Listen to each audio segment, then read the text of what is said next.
പേരെന്താ? സോണിയ. ശില്പ. ഓക്കെ, ഞാൻ ജസ്റ്റ് ചോദ്യം ചോദിക്കാം. ഒരിടത്ത് ഒരു അഖിലുണ്ടായിരുന്നു. പുള്ളിക്കാരൻ എല്ലാ ദിവസവും നേരത്തെ എഴുന്നേറ്റ്. അന്നത്തെ ദിവസം മാത്രം താമസിച്ചിരുന്നത്. പുള്ളിക്കാരൻ പോകുന്ന വഴി കൂടി പോയപ്പോൾ ഒരു 10 രൂപ കളഞ്ഞു കിട്ടി.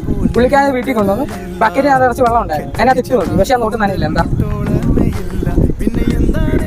പ്ലാസ്റ്റിക് ആയിരുന്നു. നോട്ട് പ്ലാസ്റ്റിക് ആയതുകൊണ്ടല്ല. Wrong answer. അല്ല, അറിയില്ല. എന്നാലും എന്തെങ്കിലും പറ. ബക്കറ്റിൽ വെള്ളം ഉണ്ടായിരുന്നു. വെള്ളം ഉണ്ടായിരുന്നു. അല്ല, നോട്ടേനേട്ടത്. അല്ലല്ല, നോട്ടേനേട്ടത്.